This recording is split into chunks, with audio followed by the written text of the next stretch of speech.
a les 7 i a les 8. Jorge Rodríguez, bon dia.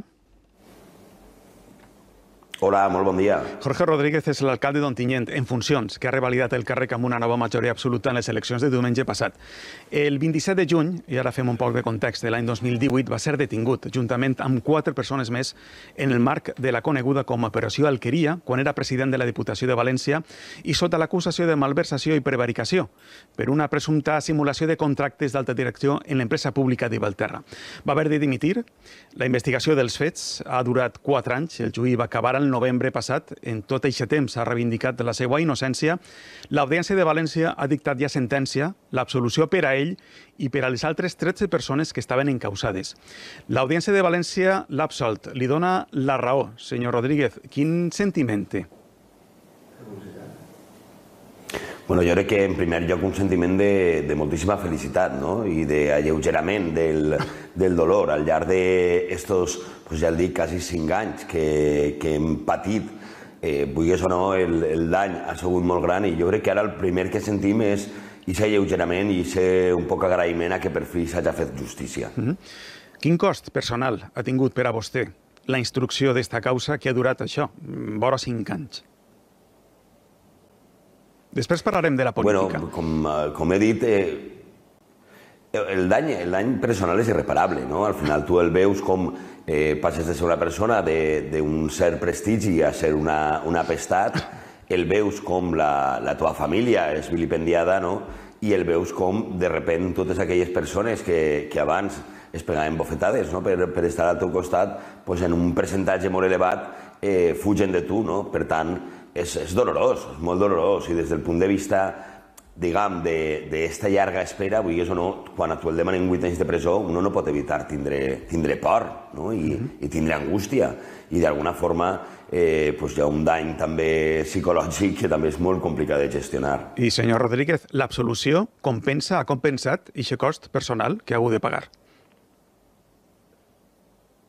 Home, lo contrari hauria sigut molt pitjor. Per tant, no ho compensa, però com a mínim ho alleugera, no? I sobretot acaba amb un episodi dur de la nostra vida. Jo crec que per a nosaltres hi havia una qüestió també que era molt important, que era que d'una per totes es tancara esta situació, que s'acabarà el malson, com hem dit moltes vegades, i que, per tant, puguem continuar fent la nostra vida i treballant en allò que nosaltres hem treballat tota la vida, que ha sigut en l'àmbit municipal i pels nostres municipis i la nostra gent, sense que hi haguera cap tipus de sombra de dubte sobre nosaltres. Algun retret a la Fiscalia Anticorrupció, algun retret a les acusacions populars, una d'elles del PP? Home, podria fer tants que crec que no en faré cap, no?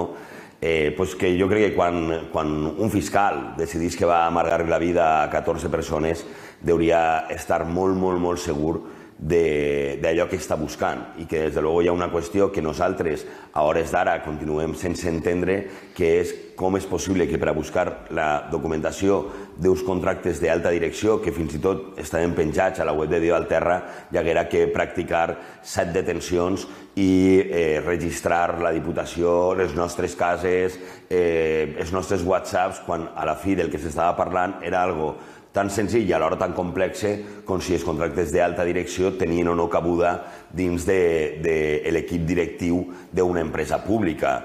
Algo tan complex que fins i tot després de 146 fulles de sentència acaba dient-se que tampoc queda clar que siga ni d'una manera ni de l'altra, que efectivament hi ha un grandíssim dubte jurídic al voltant de l'aplicació d'aquests contractes d'alta direcció. Hi ha algun retret a la policia per la detenció i per com es va produir? Realment, des de luego, si la detenció la va decidir la policia i si l'operatiu el va decidir la policia, jo no sé si és que havien vist Narcos i tenien ganes de simular-ho, o si és que algú havia tingut el seu destí al País Basc en l'època d'ETA, perquè la veritat és que això va ser tan cafre i tan fora de lloc que a hores d'ara a nosaltres ningú ha sigut capaç d'explicar-nos a què es va deure aquest operatiu.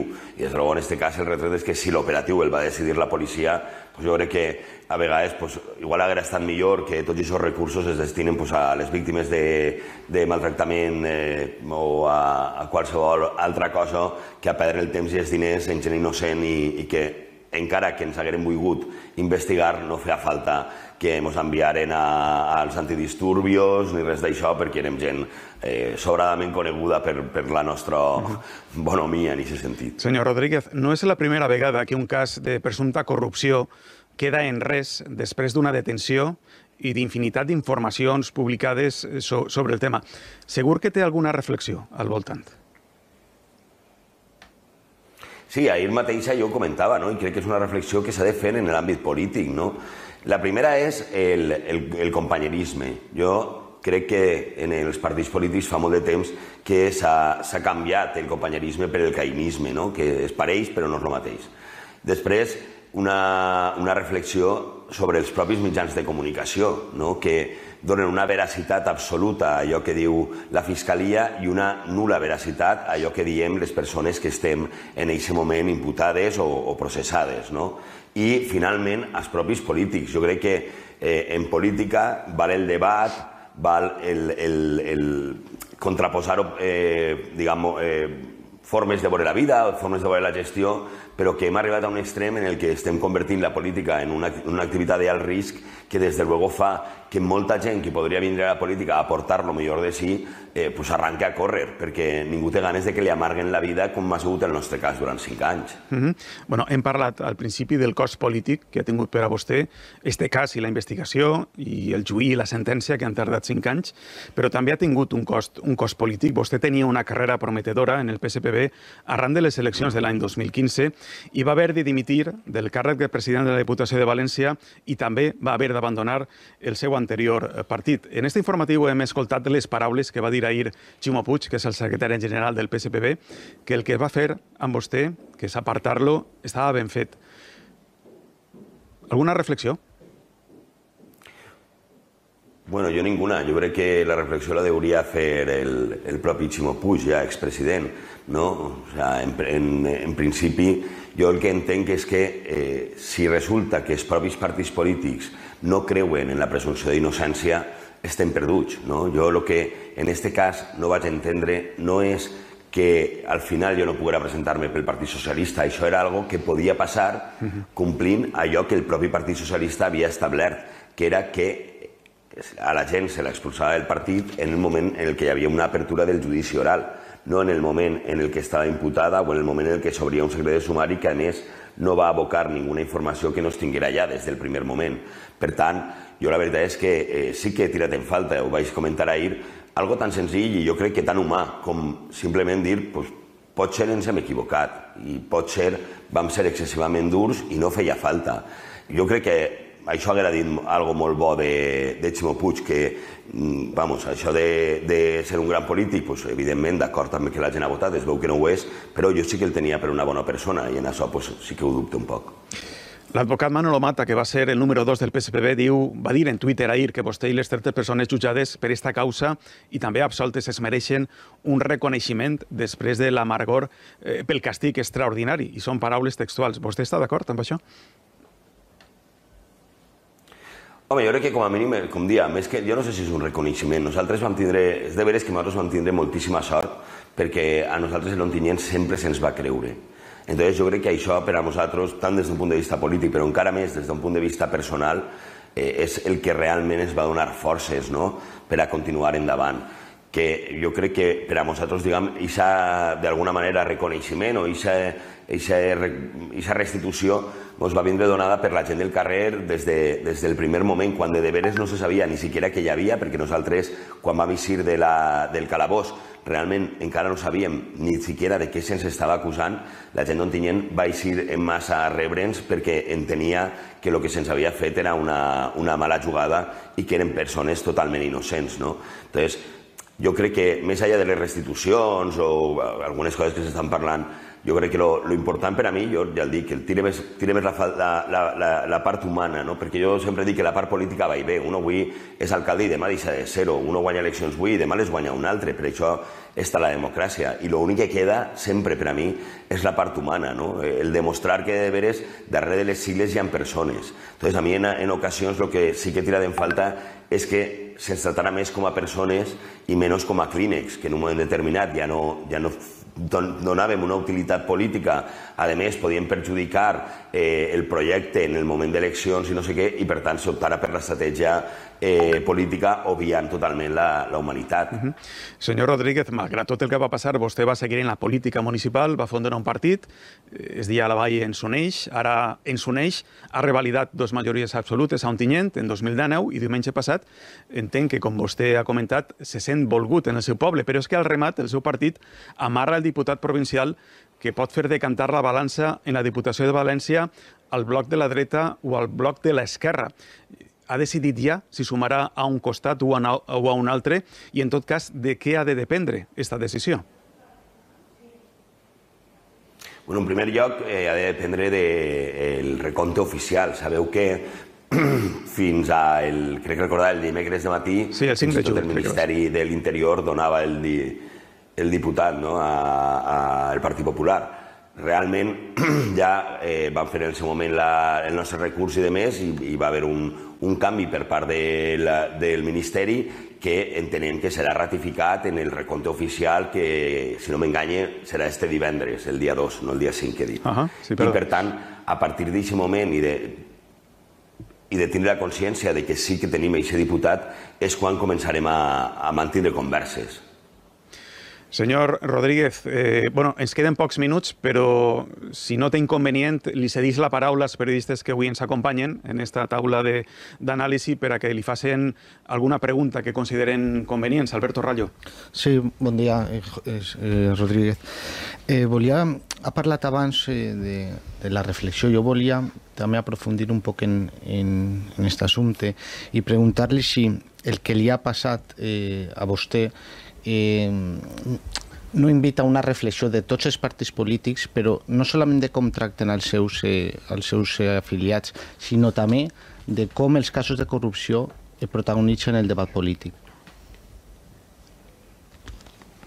Pues probablement sí, perquè jo crec que ha hagut una extrema judicialització de la política que ha dut a que moltes vegades allò que no es guanyava a les urnes es volguera guanyar als jutjats, i que moltes vegades per qualsevol cosa acabara imputant-se a una persona, a més en un moment en què cada vegada conec a més alcaldes que estan o estem imputats per una qüestió o per una altra, perquè al final aquest debat també es trasllada a la ciutadania i arriba un moment en què la ciutadania també opta perquè quan s'enfronta a l'Ajuntament, en lloc d'anar-se'n a la via contenciosa administrativa, que a més té taxes, va a la via penal acusada per prevaricació i Déu dirà, no? Sí, perquè li pots traure més rendiment polític. Que li pots traure més rendiment polític. I perquè moltes vegades és més ràpid, també. Claro, entonces, jo crec que és una pena que moltes vegades el rendiment polític no es traga en un debat o no es traga en un enfrontament d'idees, sinó que parega que la millor manera siga, al final, acabar judicialitzant la vida política, perquè això és el que trasllada al ciutadà la imatge de que tot en política és porqueria, no? Quan tu llegis els mitjans i el 90% de les coses fan referència a la corrupció, algun problema tenim. També jo crec que a nivell mediàtic, que ens crida, nosaltres avui no hem obert ningú telediari, ahir no vam obrir cap telediari, però el dia que es vam detindre vam obrir, hasta el Wyoming. Silvia Zarza li pregunta, senyor Rodríguez. Bon dia, senyor Rodríguez. Dues preguntes, una més general. Hola, bon dia. Hola. Està parlant d'aquesta judicialització de la política que, evidentment, s'ha produït en els últims anys. També és veritat que provocada per una etapa anterior, o en molts casos de corrupció, havia causat una desconfiança en la política, i això també es va guanyar des dels propis gestors.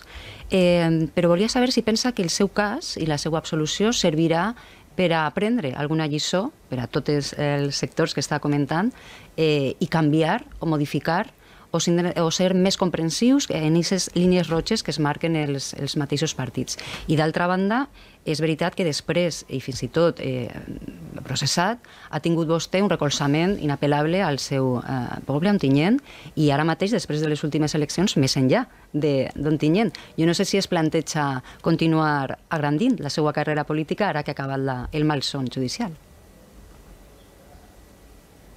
Bueno, pel que em feies com a primera pregunta, ojalà de veres servirà per a un abans i un després, no? Però sobretot servirà un poc per a que la gent, per a tindre un poc de compassió, no? Però compassió entesa en el sentit etimològic del terme, no? De patir amb. Lo més ràpid és apartar-me d'este perquè ja no m'interessa i antes era superamic i ara no soc capaç ni d'enviar-li un mal missatge de suport en lo personal, encara que no siga en lo polític, no? Jo crec que és molt important que la gent dels partits polítics entenguem que si a la primera de canvi que imputen a una persona l'anem a tirar pel barranc, no va quedar ningú per a fer política. I si creiem que la política és important, tindrem que veure quins mecanismes tenim per a que allò que siga greu es penalitzi de manera greu i allò que no siga greu no es penalitzi amb la mateixa gravetat, no? I respecte a el que comentaves, la veritat és que nosaltres, com a Ens Uneix, vam optar per un model molt humil, molt de taca d'oli, que diem nosaltres. Esta vegada ens hem presentat en 10 municipis, l'altra vegada es van presentar en 3. En aquest moment anem a tindre 6 alcaldies i anem a formar part de 2 governs més, no? I la veritat és que estem molt contents en aquest model de partit que realment aquí deu obediències a la seva ciutadania i que no té que estar pendent de les premisses que des de dalt el diuen, no? Que d'alguna manera pot ser més planer i pot tocar més la realitat diguem, de l'àmbit municipal, que és el que a nosaltres ens agrada. L'última pregunta li la fa senyor Rodríguez. Víctor Romero, el demana Víctor brevetat. Sí, molt breu. M'agradaria preguntar-li si després de conèixer la sentència de la cúpula del Partit Socialista, no sé, el secretari general, el secretari d'organització, etc., li han enviat cap missatge, algun missatge o algun, ja sigui de manera directa o indirecta, ha rebut algun missatge personal, li dic, no tant via una declaració pública o tal. No, fins ara no, des de luego del PSOE no, de la cúpula, entenem per cúpula secretari general o secretari d'organització, no, ningú d'estos. Doncs així ho deixem. Jorge Rodríguez és l'alcalde de funcions d'Ontinyent, absolt del cas Alqueria. Moltes gràcies per atendre les notícies del matí. Que vagi tot molt bé, senyor Rodríguez. Moltes gràcies a vosaltres, un plaer. Són les 9 del